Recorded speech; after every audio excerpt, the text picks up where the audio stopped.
Puji Tuhan, salam sejahtera di dalam kasih Tuhan Yesus Kristus. Bapak, Ibu, Saudara dimanapun berada saat ini, khususnya keluarga GPDI El Shaddai Magelang, kita akan kembali merenungkan firman Tuhan di Renungan 7:9. Bacaan Alkitab hari ini adalah di dalam kitab Kidung Agung pasalnya yang pertama sampai pasalnya yang ke-8. Kalau kita melihat kitab Kidung Agung ini adalah kitab yang menceritakan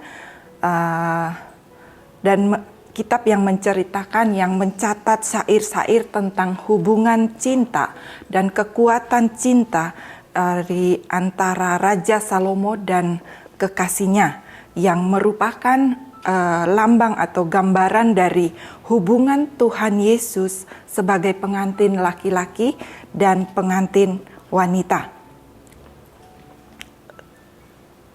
yaitu kita sebagai gereja Tuhan.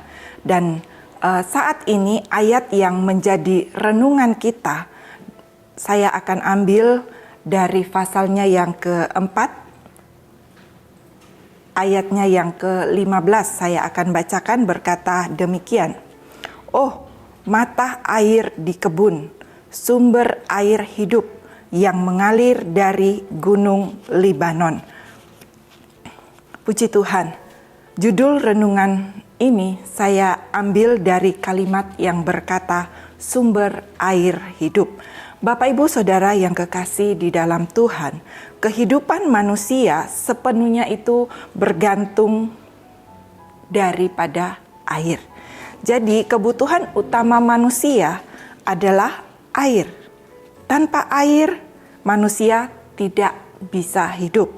Dan bahkan bukan hanya manusia yang membutuhkan air itu, tetapi semua makhluk hidup, termasuk tanaman-tanaman yang ada di halaman rumah, di kebun, dan lain-lain, Bapak Ibu. Dimana kalau kita melihat apa yang digambarkan oleh Raja Salomo di sini. Nah, Bapak, Ibu, Saudara yang kekasih di dalam Tuhan, jika sumber airnya itu tercemar, maka semua yang menggunakan air akan mengalami kesusahan, akan mengalami kesakitan, bahkan sampai mengalami kematian.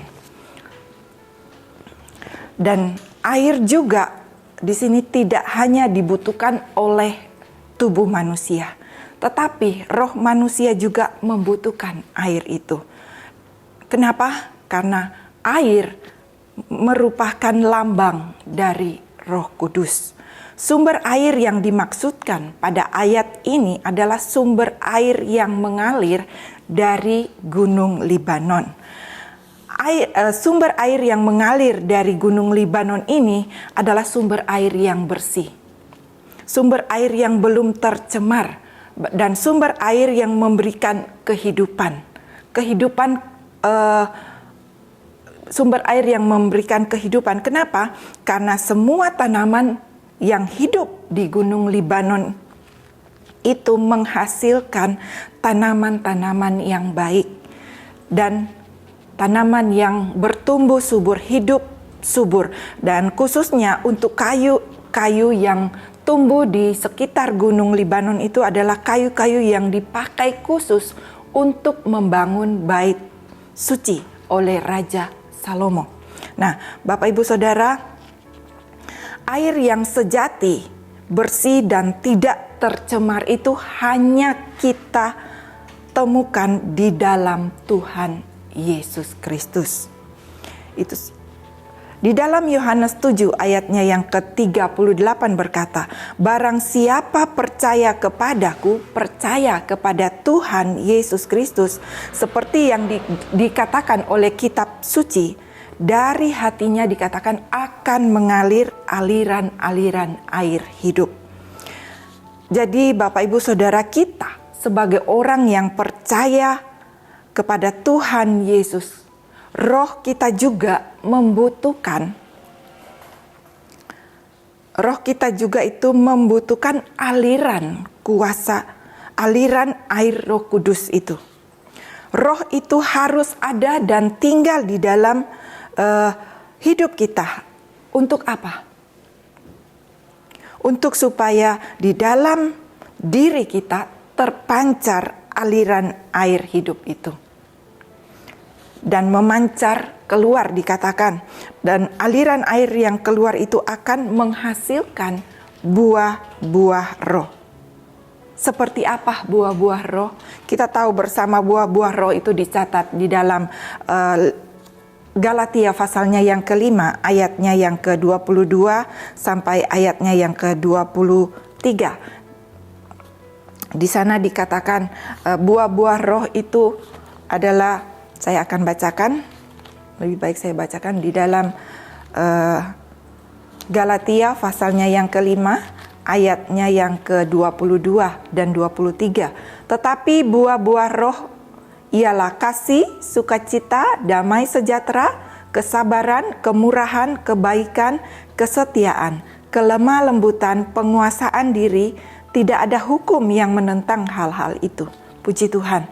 Bapak, Ibu, Saudara yang kekasih di dalam Tuhan. Di sini kita melihat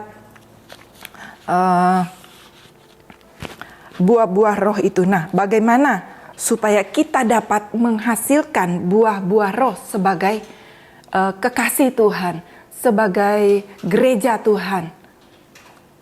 Supaya ketika pengantin laki-laki, yaitu Tuhan Yesus datang, dia dapat melihat dan dia dapat melihat ada buah-buah roh yang tumbuh di dalam hidup kita. Nah, yang pertama di sini bagaimana supaya kita dapat menghasilkan buah-buah roh itu dapat kita lihat di dalam Matius 3 ayatnya yang ke-8. Di sana berkata, jadi hasilkanlah buah yang sesuai dengan pertobatan. Di sini berarti kita harus hidup dalam pertobatan.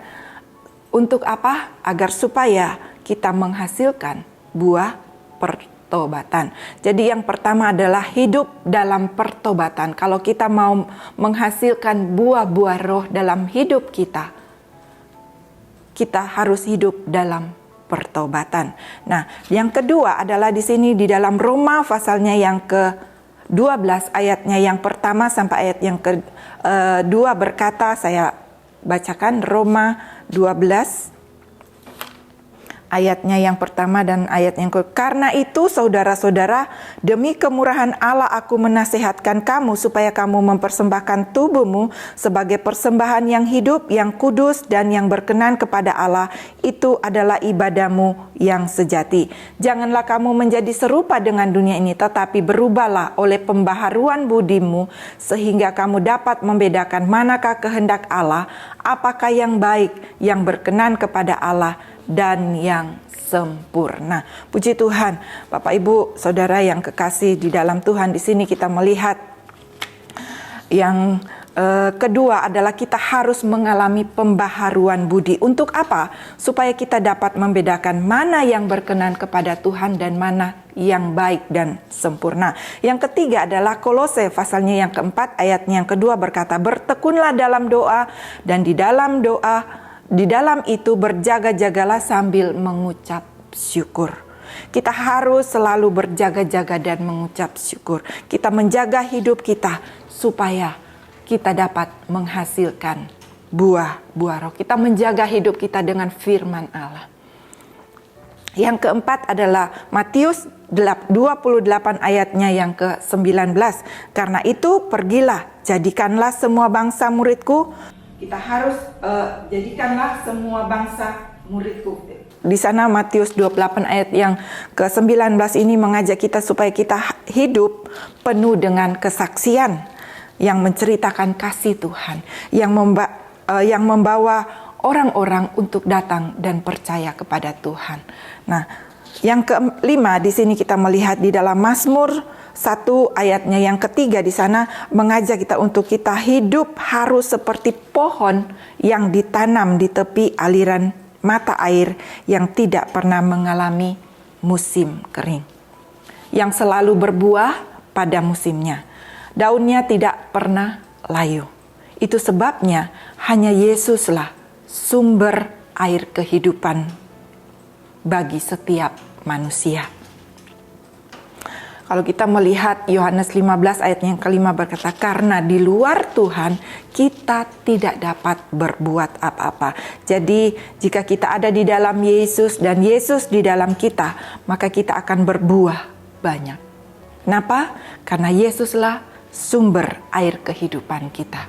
Kalau 10 hari yang sudah berlalu kita ada dalam persekutuan doa, bersekutu bersama-sama untuk mencari air, sumber air kehidupan itu, yaitu kuasa Roh Kudus yang akan Yesus berikan, yang akan Yesus alirkan dalam kehidupan kita. Jangan berhenti sampai di hari yang ke-10, tetapi mari kita mau terus mencari hadirat Allah. Kita mau terus mencari Tuhan. Dan saya percaya ketika kita ada di aliran air sungai, kita mengikuti aliran air itu, kita menuruti apa yang menjadi maunya Tuhan.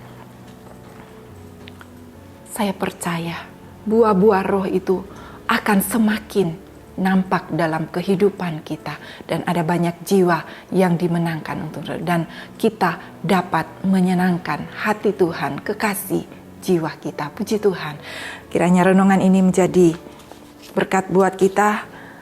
Mari kita mau berdoa dan kita mau serahkan hidup kita kepada Tuhan. Terima kasih Bapa di dalam sorga, saat ini kami bersyukur buat firman-Mu yang kembali datang kepada kami, yang mengajak kami, mengajar kami untuk melihat kepada sumber air hidup itu di dalam kehidupan kami sebagai orang-orang yang percaya kepada Engkau. Itu sebabnya Tuhan, kami sebagai jemaat GPDI El Shaddai hendak menyanyi bagi Tuhan selama kami hidup.